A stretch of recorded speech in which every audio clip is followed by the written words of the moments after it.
అందరికీ హాయ్ అండి. ఈరోజు ఇంట్లోనే కాజల్ ఆర్ ఐలైనర్ ఎలా ప్రిపేర్ చేసుకోవాలో చెప్పబోతున్నాను. దానికోసం 2-3 బాదం పప్పు తీసుకొని పౌడర్ చేసుకోండి ఇలాగా. నెక్స్ట్ దూదిని తీసుకోండి.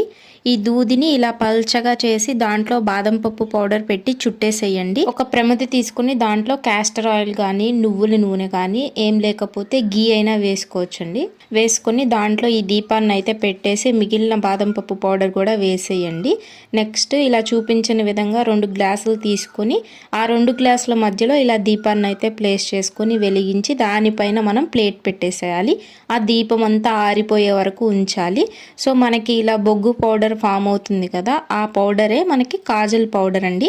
దీంట్లో కొంచెం తక్కువ ఆయిల్ వేసుకుంటే మీరు కాజల్ లాగా వాడుకోవచ్చు. కొంచెం ఎక్కువ ఆయిల్ యాడ్ చేసుకున్నారనుకోండి ఐలైనర్గా యూజ్ చేసుకోవచ్చు. నేను దీన్ని ఐలైనర్గా లేకపోతే ఐ ల్యాష్గా యూజ్ చేస్తాను. Please subscribe.